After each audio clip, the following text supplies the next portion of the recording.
Good morning, everyone. My name is Carol Cross. My pronouns are she and her, and I am one of the practitioners here at the Triangle Center for Spiritual Living. And it is my joyful opportunity to kick off today's celebration service with a meditation. And what I notice is when I really take on the theme of the month.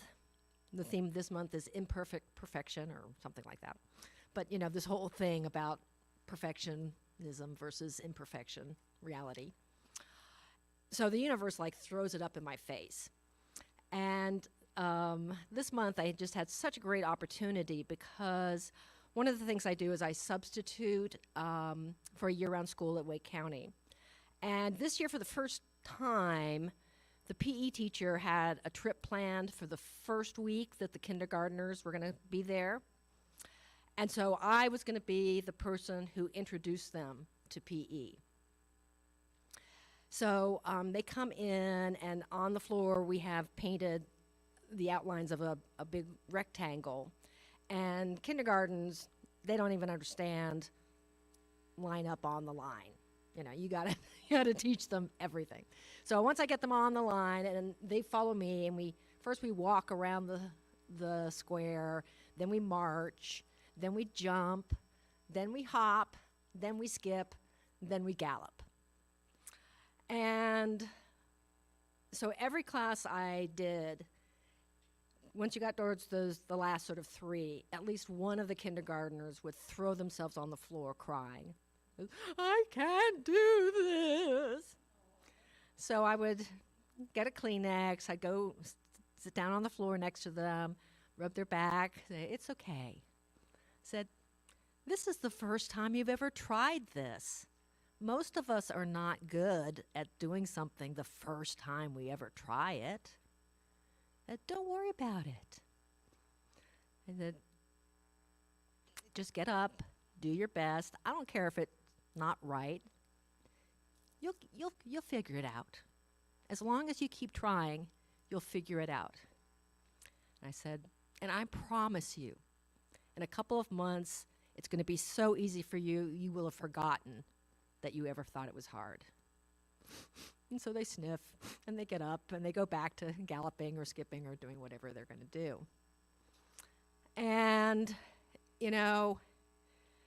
for me, kindergartners are so much easier because they're the ones who'll let you know. And then in the classroom, if they're not at the gym, they're like, Miss Cross, I need help. Miss Cross, I need help. Miss Cross, I need help. But by fourth grade, they've adopted the mask of competency. And if they're not doing it, it's not because they can't do it. They just don't want to. That I find a lot harder to deal with. So I thought this was a great opportunity for our final meditation in this month to just take a few minutes of silence and see what our inner wisdom has to tell us about this. So I'd say, close your eyes, take a couple of deep breaths to really get centered, really be here now. And see what bubbles up.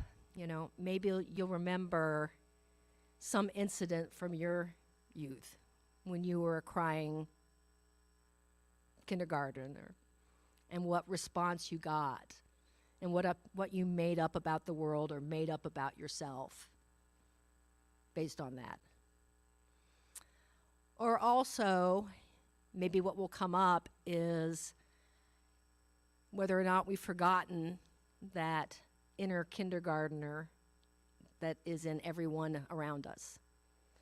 And the times we may snap at somebody and say, come on, you're taking too long, get that done. When really, we should be patting them on the back and saying, is this hard for you? How can I support you? So, let us just become one with the silence and the music and see what inner wisdom your divine self has for you around this topic.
remember that no matter what we look like over here, beneath it all, we all have a heart that's as tender as a kindergartner's.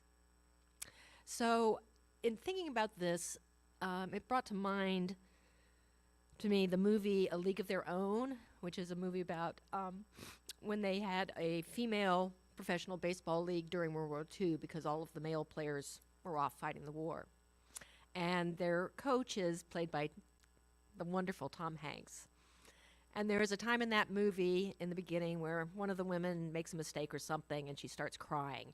And he storms over and he's like, "There is no crying in baseball."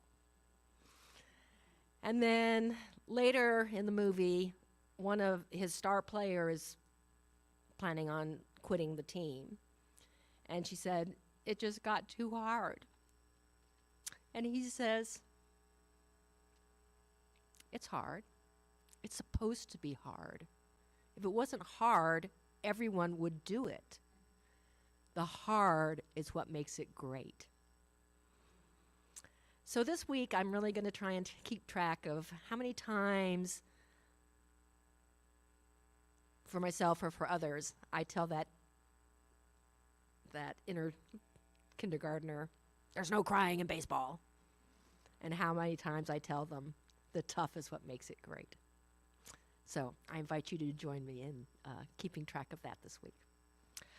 So we have a few minutes for you to take care of whatever you need to take care of before our main celebration service begins at 10:15. So we'll see you in a few minutes. Thanks for joining me today.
Good morning, everyone.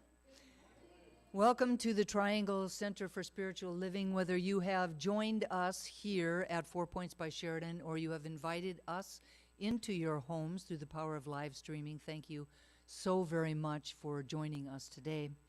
For those of you who may not know me, my name is Dusty Rippelmeyer. My pronouns are she and her. And I happen to have the privilege and the pleasure of being this community's spiritual director. The Triangle Center for Spiritual Living is a spiritual community that honors all paths and promotes global transformation through individual transformation. We're a spiritual community that can support you as you strive to experience a personal relationship with God, a spiritual community where you are respected and accepted just as you are, and a space and place for inspiration, insight, and revelation, as well as loving support to really grow into your highest and best self. You are welcome here no matter where you are on your spiritual path. We're part of a larger organization called Centers for Spiritual Living, which is a global community of over 450 spiritual centers, teaching chapters, and focus ministries in 30 countries worldwide. Centers for Spiritual Living is a practical and positive philosophy, faith, and way of life that is dedicated to transforming lives through the powerful spiritual principles and practices for our individual lives and for exploring new possibilities to assist the world to become a world that works for all. So thank you all so very much for joining us.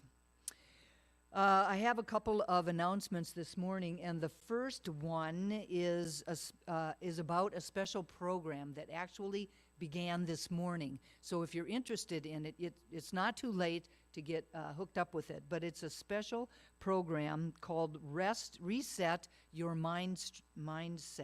Reset Your Mindset.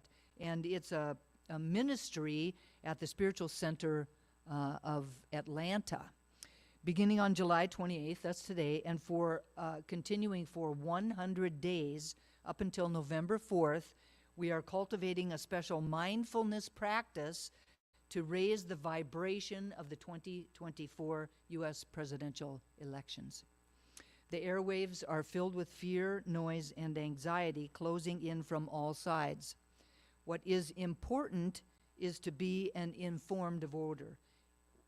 It's also critical to pay mindful attention to the vibration and the frequency of our consciousness, knowing that the quality and tenor of our thinking directly impacts the quality of our experience. So with that in mind, we seek to intentionally cultivate a high vibration, mindfully grounded spiritual practice for 100 days. The program follows a 10-day cycle of somatic healing practices that will be repeated 10 times. It's paired with affirmations, mindful voice messages. I got my first one this morning from Reverend Dr. Michael Beckwith.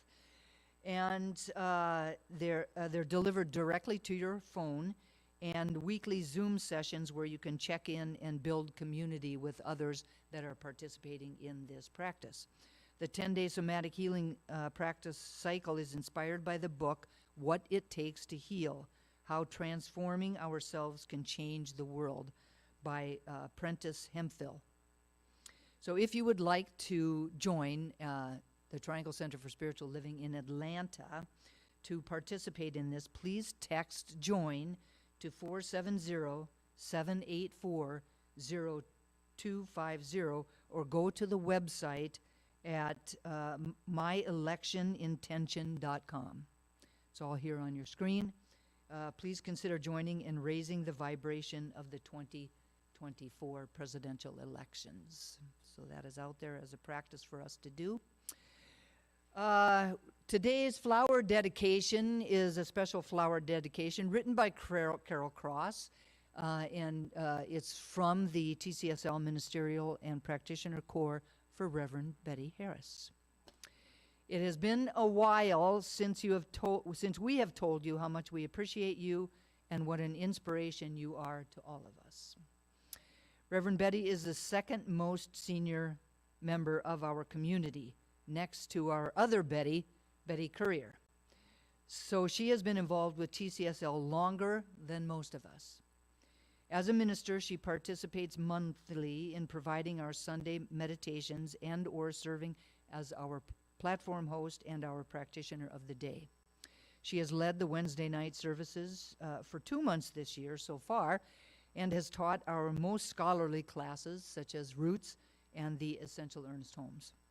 She also practices regularly in other CSL activities, such as Lunch Bunch, and classes offered by other members, such as the spiritual journaling workshops. Our newer members may not know, or our long-term members may have forgotten, all that Reverend Betty achieved before coming to TCSL. She came to the ministry late in life, beginning her studies after retiring from an almost 50-year career in medicine. She was a nurse and eventually a head of a maternity unit, supporting pregnant moms and welcoming hundreds of new souls into their physical lives. And she did it while raising her own children, then supporting grandchildren, and now great-grandchildren. That is in addition to maintaining a loving relationship with her husband, to whom she has been married for 64 years. While we appreciate all that she does for us, we are also grateful for the inspiration she provides as a person who, in her 80s, continues to teach, to learn, to serve, to practice crafts such as knitting and sewing her own clothes, to follow her passions for things such as photography and travel, to give to her local community, and so much more. No one embodies the commitment to embrace life at all ages and to live life fully, no matter what phase of life that you are in, than Reverend Betty. Reverend Betty, please know how well you are loved in our community. We love you, we see you, and we know who you are.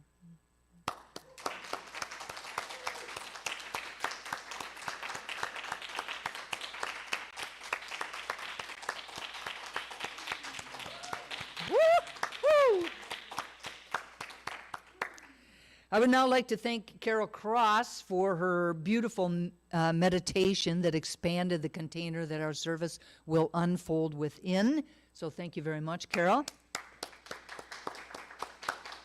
And now please stand and join me as we sing our opening congregational song, You and Me, by Eddie Watkins, Jr.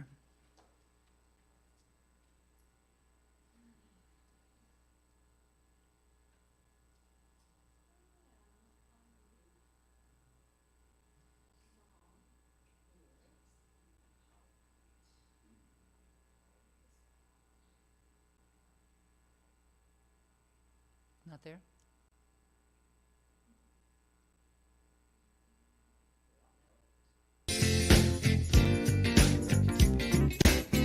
Oh yeah.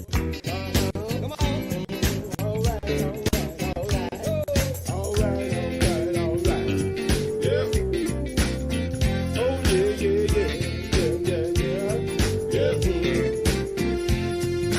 One life living is you and me. Yeah. One light shining is you and me. One love loving is you and me. 'Cause God is all there is. All right. One life living is you and me. One light shining as you and me. One love loving as you and me. 'Cause God is all there is. I'm shining from the inside out. I'm so happy. I just want to shout. One life living is you and me. One light shining as you and me. One love loving as you and me. 'Cause God is all there is. One life living as you and me. One light shining as you and me. One love loving as you and me. 'Cause God is all there is. I'm shining from the inside out. I'm so happy. I just want to shout. One life living as you and me. One light shining as you and me. One love loving as you and me. 'Cause God is all there is. One life living as you and me. One light shining as you and me.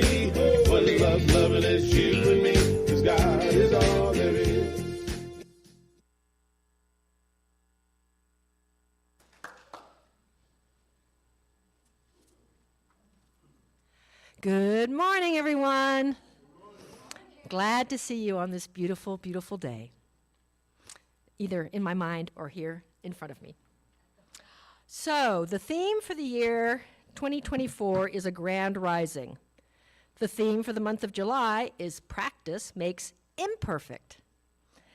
Reverend Dusty's message is perfectly imperfect, an expansive experience. I'm now going to read this community's purpose statement. This is our reason for being here. Our purpose is to inspire, educate, and empower individuals to experience themselves as unique and individualized expressions of God, the love intelligence that governs the universe. We are committed to not merely a theoretical understanding of our oneness and unity with God, but to consciously practice this truth in our everyday lives. Through celebration, service, study, and fellowship, we are committed to the transformation of our personal lives and to being a powerful and beneficial presence on the planet. With the energy of unconditional love, simply, we are here for God. All right, and now we are going to close our eyes, turn within, and allow the sounds of the crystal bowls to wash over us and center us for what is to come.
Okay, so come on back. So I now want to invite our today's honoree, Reverend Betty Harris, to come up and assist me in our blessings of all people.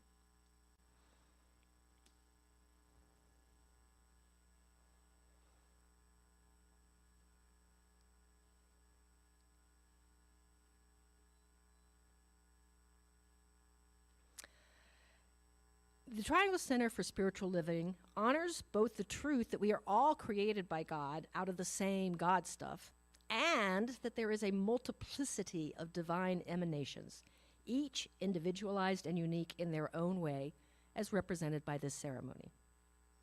Whether this is your first time with us, or your 1000th time, or something in between, you are loved and accepted here just as you are. Whether you are in the room physically or participating via technology or something in between, you are loved and accepted here just as you are. Whether your soul is full of joy and possibility, or your heart is heavy and your mind is consumed with troubles, or something in between, you are loved and accepted here just as you are. Whether you are brand new to the science of mind philosophy, or you've practiced it for a long time, or something in between, you are loved and accepted here just as you are. Whether your skin, eye, and hair color are a rich, dark shade, or you're the palest tint of color, or something in between, you are loved and accepted here just as you are. Whether you are a straight, cisgender man or woman, or you identify with the LGBTQ plus community, or something in between, you are loved and accepted here just as you are. Whether your politics tend towards the red side or towards the blue side or something in between, you are loved and accepted here just as you are. Whether you were born and raised in this country or came here from a different land or something in between, you are loved and accepted here just as you are. Whether you are married or single or something in between, you are loved and accepted here just as you are. Whether you are in the first third of your life, the third third of your life, or somewhere in between, you are loved and accepted here just as you are. Each and every color is beautiful, unique, and significant. They all combine today into an amazing whole. Thank you all for contributing your special vibration to today's service and to life itself. And so it is. Thank you, Reverend Betty. All right, so now I ask that you close your eyes as I say a invocation for today's service. So, turning within, what I am seeing is I'm seeing an image of an open hand. And what that image reminds me is that it's a metaphor for who and what we truly are. Like, we think we're fingers, right? And we're all doing our own little thing. But really, at our core, we are all part of the same divine hand. But when we cut ourselves off from our palm, our common divine essence, our fingers don't work so well anymore. And so I know today we are standing in that knowledge of the truth that the core of us is this divine vibration, divine emanation, divine creative force. And it's not just in me, it's in every one of us. And not just people. It's in animals, it's in rocks, it's in the sun and the moon and the stars, the plants, the oceans. All made out of the same God stuff. And that is who and what I choose to be, and who and what I proclaim that each one of us participating in today's service. That is where we're standing. In that place of divine love, divine joy, divine wisdom, divine plenty, divine peace. And what a beautiful place that is to create a magnificent service from. So I thank all the volunteers who will work behind the scenes for this service. I thank Matthew and Heather who are doing their techno magic, that it makes it possible for our energy, our words, our lessons to go farther than just this room, farther than just those of you all who are attached or who are participating at home via technology right now, but for everyone everywhere. That's what we want to come from, that oneness of all. We couldn't do it without you guys, so thank you. I say a word of blessing on the divine voice and talents of Karen Daly, who helps us to crack open that shell that sometimes we put around our hearts to let the wisdom shine in. I say a word of blessing on our beloved Reverend Dusty, who today is a hollow bone, just channeling the wisdom, the love, the certainty, the universalness of the divine. And I say a word of blessing for everyone who participates in this ceremony, because it's not just my vibration or Dusty's vibration or Karen's vibration. It's everybody's vibration that makes this service the magnificent experience that it is. So, knowing that from that place we can only create miracles, I say, let's turn it over to the divine to make the miracles start happening with our words, and so it is. All right. Our reading for today is from Anne Lamott, and she says, I do not have to be perfect for God to love me. God's grace is right here in the middle of the cat hair and my overflowing laundry baskets, my undone to-do lists, my dark circles, and my sometimes journey-weary soul. And I'm sure that we all can appreciate that sensation for sometimes in our lives at least. But before we have Dusty come lead us into the light, we have Karen Daly, who's going to turn on the flashlight and show us where we're heading. So let's all welcome Karen Daly. Thank you. Thank you so much. Thank you, Carol.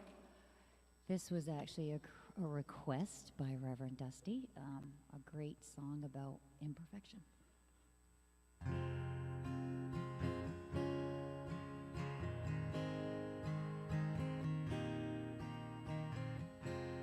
What would I do without your smart mouth, drawing me in and then kicking me out?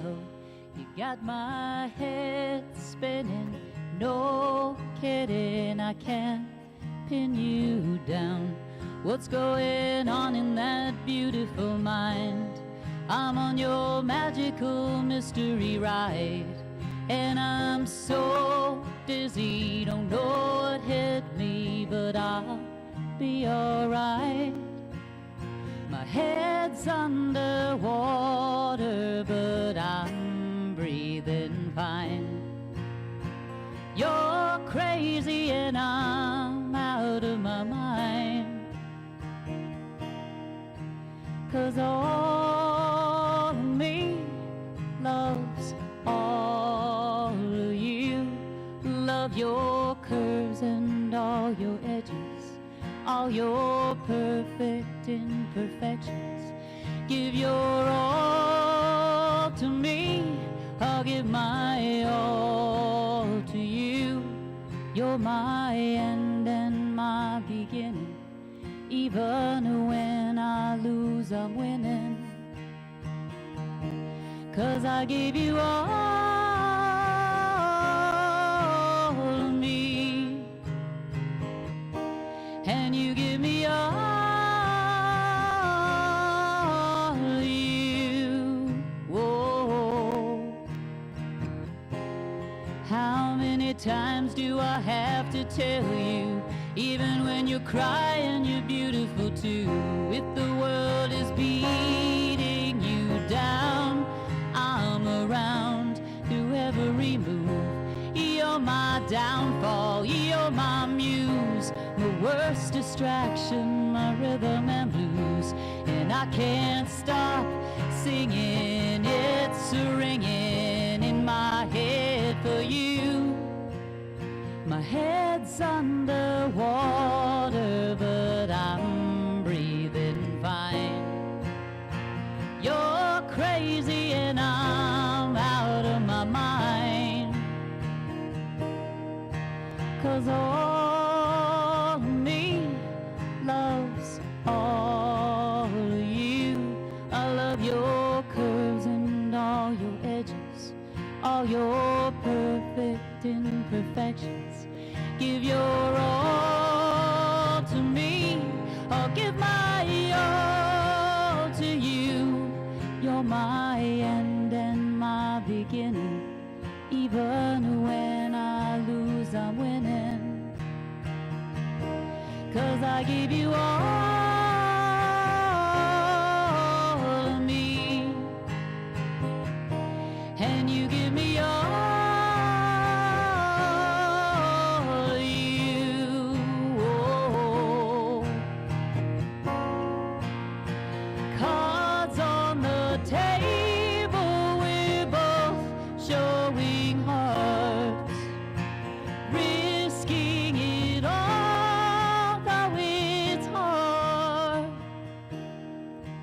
'Cause all of me loves all of you.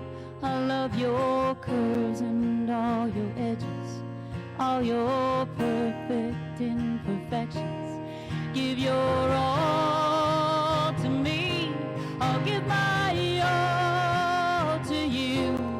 You're my end and my beginning. Even when I lose, I'm winning. 'Cause I give you all of me, and you give me all of you. Oh.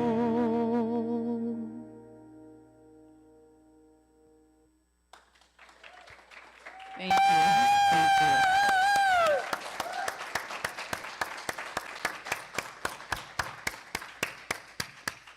Such a beautiful song and beautifully sung. Karen, thank you so very much for just saying yes to what I ask you. Because I thought it's the perfect song, right? Perfect imperfection. I give my all to you, you give your all to me, living authentically from the core, from really who we are, all of us, the wholeness of us, all the things that we might label good, all the things that we might label not so good, and yet loving all of that in each other. What a really magnificent way to live. So thank you again, Karen. Let's give her another round of applause. So it would be my guess that the majority of people here, or the majority of people listening out there, have heard the expression, practice makes perfect. So the only problem with that saying is that it doesn't. It really doesn't do that. In her book, Big Magic, Elizabeth Gilbert wrote about how perfectionism disguises itself as a virtue. And that most of us throughout our lives can and will chase it to no avail. She says it's like being on a hamster wheel that's going to run us all to death. The idea of it and our relentless need to achieve it doesn't let us finish anything, let alone even starting to try some different things. At the end of the day, perfection does not exist. It's just this idea that we have in our heads that about what we should be, while causing us to ignore all of the beautiful things that are going on around us all of the time. She says, I think perfectionism is just fear in fancy clothes and a mink coat. Pretending to be elegant when actually it's just terrified. Because underneath that shiny veneer, perfectionism is nothing more than a deep existential angst that says again and again and again, I am not good enough, and I will never be good enough. So with that as the underlying context of our life, this wanting perfection, striving for perfection, and yet having that idea in the back of our heads that no matter what we do, in the end, we're not going to be good enough, is there really any surprise that all of us feel like we're in overwhelm? That all of us might have this idea of, why bother?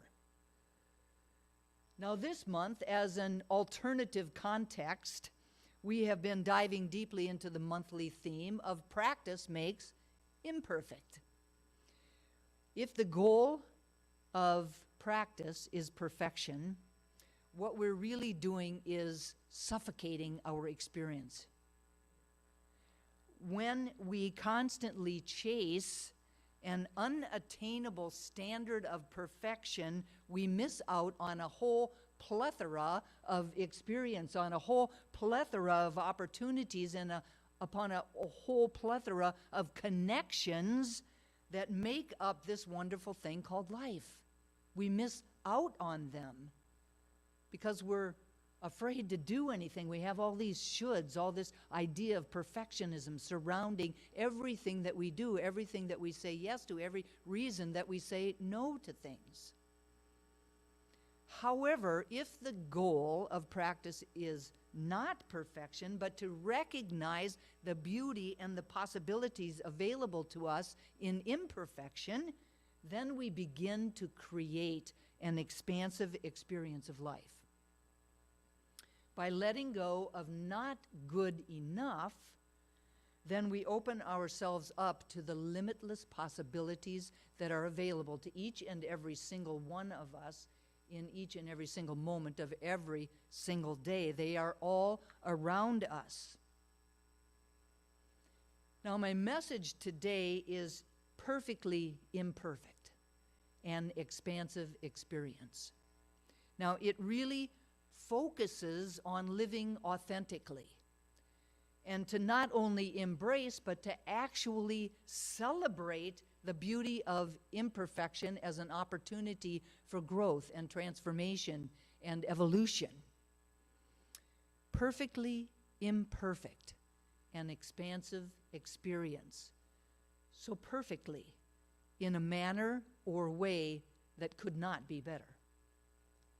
Imperfect, incomplete, defective, deficient, flawed in form or structure or function, expansive, covering a wide area in terms of space or scope, extensive or far-reaching.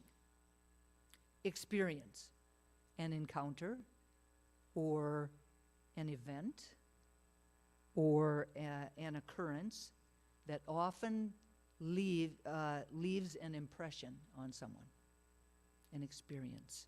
Perfectly imperfect and expansive experience. What if we were to know, I mean really know, beyond a shadow of a doubt, that this idea of perfectly imperfect was a divine idea in the mind of God?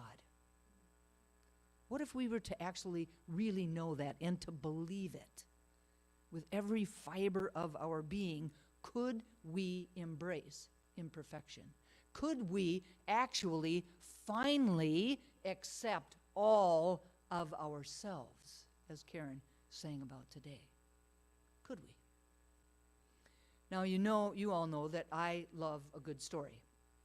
And there's a really good story about Yo-Yo Ma, who's, quite arguably the most distinguished cellist of all times, right?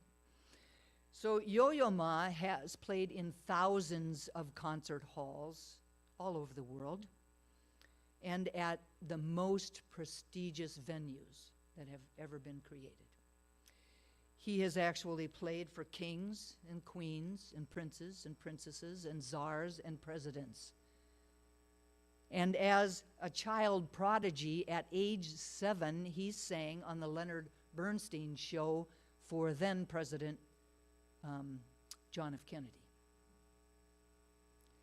As this particular story goes, he was set and scheduled to really perform a solo at this world-class auditorium that was filled with all these very well-dressed people. He walked on stage to an enormous ovation, and he smiled at everyone as he took his seat. Now, even though he has done this 1,000 times, he would say that there's still a certain amount of anxiousness when the crowd becomes silent with anticipation. Can you feel that moment? It's just him and his cello sitting on a chair in the middle of the stage with a spotlight shining on him. I can imagine I'd feel a little anxious. So he begins playing, and then out of nowhere, at the beginning of the performance, there's a loud, harsh snap. And the crowd gasps as one of his violin or his cello strings breaks. Now, this might sound like a really bad dream, or perhaps a musician's worst nightmare. One might think that for such an accomplished performer, a broken string mid-performance would be a disaster. But if you were to ask him, he would say it's the opposite. It's one of his most cherished moments. And about it, he says, sometimes a string breaks. And when a string breaks at the beginning of the performance, I think I'm in heaven. After the string breaks, everyone gasps. You go backstage, you put on a new string, and because something untoward has happened, for the rest of the evening, you can do no wrong. You can do no wrong.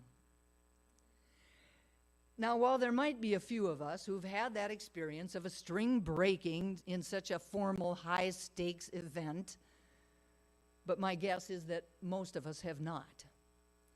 But I would also guess that most of us, if we were to really think about it, could imagine a certain amount of levity that would come about because of things suddenly going slightly wrong. Not that big of a deal. If we were to think about it, we could imagine that there's a certain value or a certain freedom or a certain sense of relief that comes with imperfection. For those of us that have ever bought a brand new car, perhaps you can think about the worry and the stress and the fear and the anxiety that comes over you as you drive that brand new car off the lot. And every day that you drive it over and over and over again until the first scratch. Once we get that first scratch, that worry, that stress, that fear, that anxiety gives way to a broader feeling of relief and contentment. There's a certain sense of freedom within imperfections. Now, there's not a word in the English language that really describes this phenomenon, but there is one in the Japanese language, and that word is wabi-sabi. Wabi-sabi. Now, what I'm going to say about wabi-sabi is kind of an oversimplified explanation of a really deep and profound idea that comes out of the Buddhist teachings. And that explanation is that wabi-sabi is the beauty of imperfect things. Quite simply, the beauty of imperfect things. Wabi-sabi is a philosophy, it's an aesthetic, and it's deeply embedded within the Japanese culture. It centers around an appreciation of imperfection, or impermanence, or incompleteness. And it really embraces characteristics such as asymmetry, or roughness, or simplicity, or modesty. It's a very complex concept, and it's not easily defined. As Tara Gold describes in his book, Living Wabi-Sabi, it's an inherently elusive term.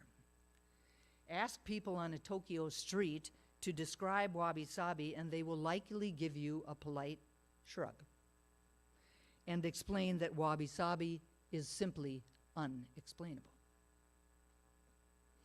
Now, if we were to really pare it down to its basic essence, wabi-sabi is this Japanese art form of finding beauty in imperfection and finding insight and wisdom within nature. It's grounded in accepting the natural cycle of birth, growth, decay, and death. It's simple, it's slow, it's very uncluttered, and it reveres authenticity to a very, very high degree. It reminds us that we are all transient beings, and that our bodies, as well as the material world all around us, are in the process of really returning to the dust from which we came. It celebrates cracks and crevices and all of the other marks that time and weather and loving use leave behind. I love that. Celebrates all of the marks that time, weather, and loving use leave behind. Through wabi-sabi, we learn to embrace our liver spots and our wrinkles and our sagging skin and rust and frayed edges and the march of time that they represent. In Japan, wabi-sabi is almost imperceptible, and yet it's everywhere. It's a crack on a teapot, or the wood of an old door, or the green moss on a rock, or a misty landscape, or a distorted old cup that you find, or the reflection of the moon on a pond. It's something that becomes more beautiful as it ages. And because of that, it's constantly acquiring new charm, moment by moment by moment. Now, the origin of wabi-sabi can be found in a story of Sen no Riku, who was a 16th century Zen Buddhist monk. And according to the legend, young Riku, eager to learn all of the ins and outs, eager to learn all of the codes, or eager to learn all of the aspects of the ancestral ritual of the tea ceremony, sought out one of the most highly respected tea ceremony masters, another monk named Takino-ju. So once he found him, then the master wanted to really test out his new apprentice's abilities, and so he asked him to take care of the garden. So Riku cleaned it from top to bottom, and he raked it again and again and again and again. However, just before he presented it to the master, he shook a cherry tree And as he shook the cherry tree, some of the sakura flowers fell on the ground. So you can picture this in your mind if you've seen Japanese photographs or pictures of, paintings. This touch of imperfection brought beauty to the scene, and that is how Wabi Sabi began. A shaking of this cherry tree so that some of the petals of the flowers would fall on the ground on his raked and raked and raked garden. Sen no Riku is also really well known and revered for the tea ceremonies themselves, because he assisted to help change the tea ceremonies. When they were initially created, they were really all about, like, kind of the rich and famous. They were really all about using really high-end utensils and cups and vases and things like that. So he went in and he really transformed them into the ritual that they use now. And it's it's refined now, and it's really all about the simplicity of the objects that they use, and it's always done in a really minimalistic atmosphere in the tea room. And it always brings with it this really delicate beauty that cannot be equaled, that was so much more a ritual than it had ever been before. By using imperfect objects, sometimes broken and repaired, in a room that was devoid of superfluous things, Reiku made the moment of tea tasting a true communion with Spirit. It just brought that level of beauty, that level of sacredness into it. So nowadays, the most prestigious tea ceremonies are still carried out with teacups that are over several hundred years old and antique utensils. In Japanese pottery, cups are often distorted and they're irregular because they believe that it brings a certain amount of charm, a unique charm to each and every single one of them that makes them different than any other cup, right? And those imperfections are revered. The wisdom of Wabi Sabi reminds us that true beauty lies in the graceful acceptance of imperfection in all of its forms, and that with this embrace of the imperfect, we find the truest form of power. That ability to accept all of who we are. That authenticity is the truest form of power that there is. Now, the most classic example of Wabi Sabi is kintsugi. Kintsugi is an old Japanese technique for repairing objects, which really consists of mending the areas of breakage with a lacquer material, and a lacquer material that's mixed with or dusted by some gold powder.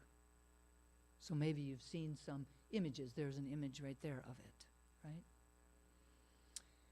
Instead of throwing away the broken or damaged ceramics, this art gives a second chance to the bowls or to the cups or to the teapots or to the vases, which are embellished by this meticulous work. Now think about it. Typically, the pieces of broken pottery, right, are glued back together with an invisible adhesive. And then they're painted over the cracks to make them appear brand new again, right? Even though the crack is still there, they appear to be brand new again. Now, kintsugi takes just the opposite approach. Instead of trying to hide the imperfections, it highlights it. The technique accentuates the so-called deficits, making them the most visually stunning aspect of the pottery itself. The most visually stunning. The approach celebrates each artifact, each crack, each crevice, emphasizing and appreciating its imperfection. Being perfectly imperfect doesn't mean triumphing over our imperfections, but it means triumphing with them. With them. In the West, right here, if something breaks, we get rid of it. We idolize youth and flawlessness. We discard fractured relationships and we resist the signs of aging. Repairs aim to restore an object back to its original condition. But the thing to remember is that our scars and our histories are written in our minds and on our bodies. They hold the memory of our experiences. And they really acknowledge our existence. They tell the story of who we are. So what if we could embrace those imperfections as strengths, as something to really revere, knowing that they make us who we are, right? Kintsugi teaches us that through our scars and our stories, beauty and strength can emerge. I mean, look at that cup. Just as with Kintsugi, scars and flaws can make us better. They can make us more human. They can make us more connected to everybody else in our life. Because we're not like trying to be over here all being perfect. We're more approachable. Kintsugi offers a metaphor for a more compassionate society, one that doesn't just discard the broken, but actually recognizes the potential for transcendence and for rebirth in every flaw, in every crack, in every crevice. So how can we commit ourselves to being perfectly imperfect? Surprise, surprise, surprise, I have 3 ideas for us this morning. And the first one is imperfection is a pathway to self-discovery. So the invitation here is to shift our focus to embrace our imperfections rather than to continually keep striving for this unattainable ideal of imperfection, or of perfection. To really recognize the inherent beauty and the inherent potential in our flaws, to open ourselves up to a journey of self-discovery and transformation, right? If I don't have to think about all the time trying to be perfect, what does that open me up for? What's available to me without all of that? And to really discover this idea of reframing our perspective. We're encouraged to shift from a lens that is critical of ourselves and our lives to one of gratitude and appreciation for the unique path that we are actually on. When we commit ourselves to being perfectly imperfect, we come to appreciate risk-taking as a process of discovery. Can you see how that would be, right? Risk-taking. So we don't want to do because, oh no, what if I fail? But now, if we don't have to be perfect, right, we have an opportunity to try out some new things, to see what is really available to us out there. We're invited to embrace imperfection as a catalyst for transformation and to know that by doing so, we will actually create a vibrant and expansive experience of life that really reflects our inherent beauty and potential, that inherent beauty and potential that we arrived on the planet with.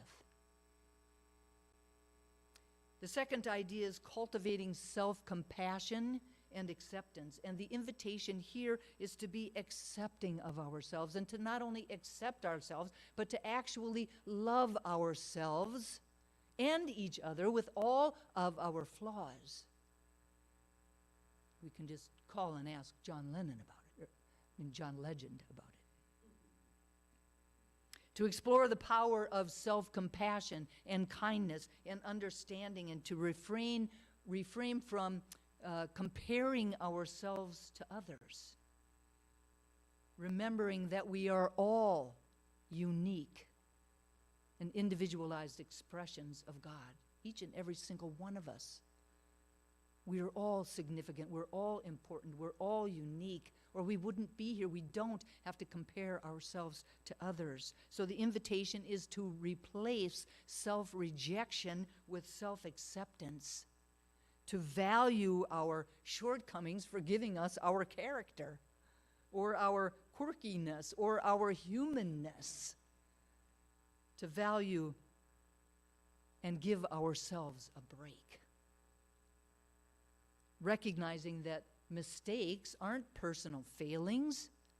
They're like stepping stones or little mile markers on our unique journey of transformation and growth, both personally and spiritually.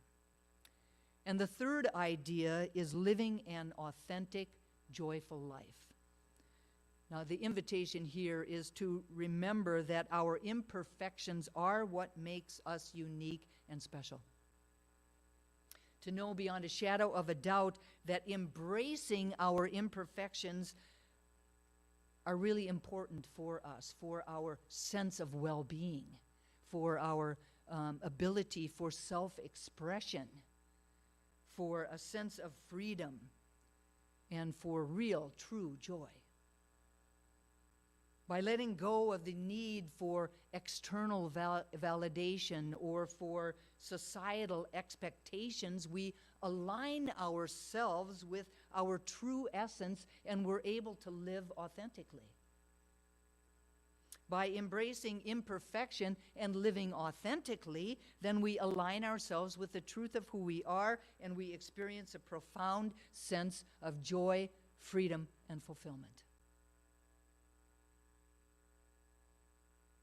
So the bottom line is that by exploring these three ideas, imperfection is a pathway to self-discovery, cultivating self-compassion and acceptance, and living an authentically joyful life, we deepen our understanding of the beauty and the possibility within imperfection. So the invitation is to allow ourselves to be the perfectly imperfect beings that we are, and to live an expanded, expansive experience that is our life authentically and unapologetically out loud. That's why we're here. So let's do it. And so it is. So it is.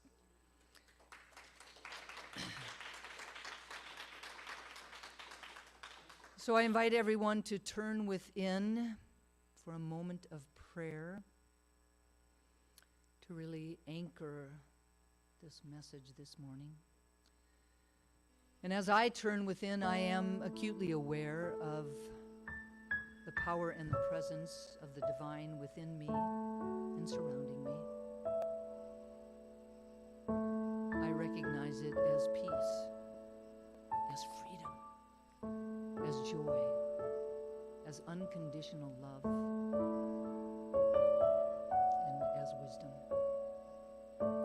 I know that I am one with this power and presence, that I was created by it in its image and likeness, so that I know that no matter where I am, or no matter what my perceptions seem to be telling me, that God is right there. That I am its ambassador. That I am a unique and divine expression of it. And just as I know that this is my truth, I know that it is absolutely the truth of each and every person here today, each and every person online, all sentient beings on the planet. We are all deeply connected to each other in ways that can never be broken. Connected to God, connected to life, and connected to each other. And it is from that place of unity that I speak these words about and for each of us today, truly knowing that we are spiritual beings having a human incarnation, that we arrived on the planet perfectly imperfect. That everything that we are is who we are in its wholeness. That there are things that we might call good or things that we might call bad that are neither of those, they just are. And that if we allow ourselves, we could be in a place where we could accept them all. And to know that each and every single aspect of us and its expression has led us to where we are today. And where we are today is divinely perfect. Perfectly imperfect. I know that we can really choose to walk in that context, to let go of any need that we might have, for whatever reason we might have it, to be perfect by the wayside. That it can go back to the dust from whence it came, that we can do the inner work to find out why that need is there, to heal it, and to move forward in a way that allows us to accept ourselves and each other from a place of love, from a place of compassion, from a place of understanding, from a place of appreciation for all. That like wabi-sabi, we can honor it, we can appreciate, we can accept, and we can even celebrate.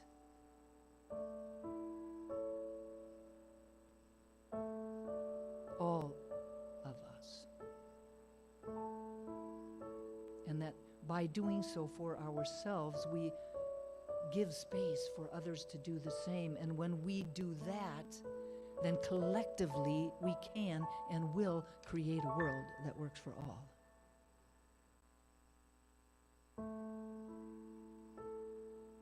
I'm so grateful to know this truth and to speak these words. So grateful for the power of prayer, knowing that these words are loosed into a law that only ever says yes. That my words are clothed in form even as they are spoken. And so I speak them and I release them with love and gratitude and full expectation of their manifestation, letting go and letting God be God. I invite everyone to anchor this prayer for ourselves, for each other, for our community, and for the world, simply by saying, and so it is. And so it is. Amen. Thank you all so much. It is now time for our conscious giving. The Triangle Center for Spiritual Living is sustained by the giving of our time, talent, and treasure. And this is the time every week when we offer financial support to assist this community to continue to be a beacon of light and warmth and love in the Greater Triangle area. Together we affirm the truth that this offering lifts this spiritual community, prospers the one giving, and adds to the energy of sufficiency on the planet. There are several ways that you can give. They're here on your screen or on your screens at home. Visit our website at trianglecsl.org. There's a button for giving up in the upper right-hand corner. You can text the word GIVE using the following number, 919-629-9148, or you can mail your gift to our office at PO Box 4062, Cary, North Carolina, 27519. And so now in this moment, I invite everyone, whether you're here or you're at home, to please place your gift over your heart with your hand and perhaps an affirmation for yourself or for someone else. And we'll say our offering affirmation in a call and response. I live in an abundant universe that blesses and prospers my life. I live in an abundant universe that blesses and prospers my life. I give with gratitude, knowing that God is my source. And so it is. And so it is. Amen. While the baskets are being passed, please welcome the amazing, the talented, the wonderful, the beautiful Karen Daly. Thank you, Dusty. Whew. To imperfection. All right.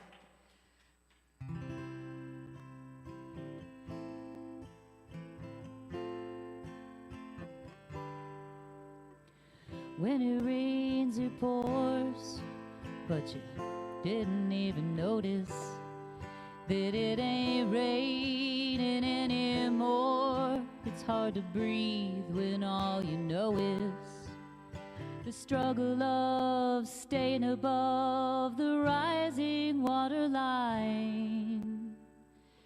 But the sky is finally open, the rain and wind stop blowing, but you're stuck out in that same old storm again. You hold tight to your umbrella, darling, I'm just trying to tell you that there's always been a rainbow hanging over your head. If you could see what I see, you'd be blinded by the colors, yellow, red, orange, and green, and at least a million others. Tie up the boat, take off your coat, and take a look around. The sky is finally open, the rain and wind stop blowing, but you're stuck out in that same old storm again. You hold tight to your umbrella, darling, I'm just trying to tell you that there's always been a rainbow hanging over your head.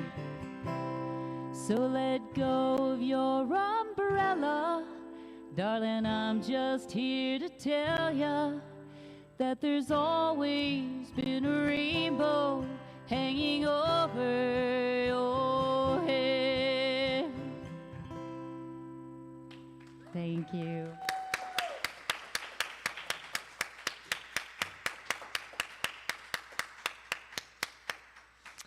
Oh, Karen, all, all I can say, speaking for the entire TCSL community, that all of us love all of you. Thank you so much. Okay. So, if anyone would like prayer, we're always there for you, 24/7, or at least our website is, because there's a button on the upper right-hand corner where you can click on that and tell us what you want to celebrate, tell us what you want us to support you with, tell us whatever you want to tell us, and the entire practitioner and ministerial corps will be praying that prayer for you. And also, if anyone else has somebody wonderful in their life that they want to have a showcase for, you too can do a flower dedication. If you want to do that, you contact Heather Abbott at info@trianglecsl.org or Reverend Dusty at dustyrippelmeyer@yahoo.com. All right. So this is the time for our affirmations. This is your last chance for these July affirmations. So if you've been holding anything back, this is the time to give it all you got. So I invite everyone to stand up with that kind of powerful energy. It is a call and response, so I'll go first and then you repeat. And so, today I embrace the beauty of my divine imperfections. Today I embrace the beauty of my divine imperfections. As I do so, I discover profound possibilities, cultivate self-acceptance, and open myself to limitless growth. As I do so, I discover profound possibilities, cultivate self-acceptance, and open myself to limitless growth. Today, I embrace imperfection as a natural part of the human experience. Today, I embrace imperfection as a natural part of the human experience. As I do so, I am better equipped to navigate the inevitable bumps in the road. As I do so, I am better equipped to navigate the inevitable bumps in the road. Today, I embrace imperfection as a transformative shift in perspective. Today, I embrace imperfection as a transformative shift in perspective. As I do so, I am aware that the path to spiritual and personal evolution lies not in the pursuit of perfection, but in the recognition and celebration of my imperfections. As I do so, I am aware that the path to spiritual and personal evolution lies not in the pursuit of perfection, but in the recognition and celebration of my imperfections. Today, I embrace imperfection and accept all of myself. Today, I embrace imperfection and accept all of myself. As I do so, I create a vibrant and expansive experience of life that reflects my inherent beauty and potential. As I do so, I create a vibrant and expansive experience of life that reflects my inherent beauty and potential. And so it is. So you may sit down now, and you may close your outer eyes as I say a word of benediction on today's service. You know, I am filled with joy and with peace today in this moment. Having seen that light, knowing I can get off that gerbil wheel of perfectionism that is so exhausting and just be. I didn't come here to be a cookie cutter soul. I came here to be me. And so now I embrace my authenticity. I embrace my bumps in the road. I embrace my mistakes. And I embrace that when I fall down, I get up again. And I'm not just talking about me. I know this is the truth of every one of us. So, I just breathe in that serenity of knowing that I am loved and accepted here just as I am. And I proclaim that truth for our entire community, and really for everyone, everywhere, every time. And that is how we get that much closer to our goal of a world that works for all. So I turn that over to the divine law that always says yes, and ask you to proclaim this same sentiment for yourself, for your community, for all the planet with our words, and so it is. Just a couple of really, really quick announcements. Don't forget you could still do that text join to 470-784-0250 or go to the website myelectionintention.com if you have a desire to join in the 100 days of mindful practice to lift up the energy surrounding the 2024 elections. So please consider doing that.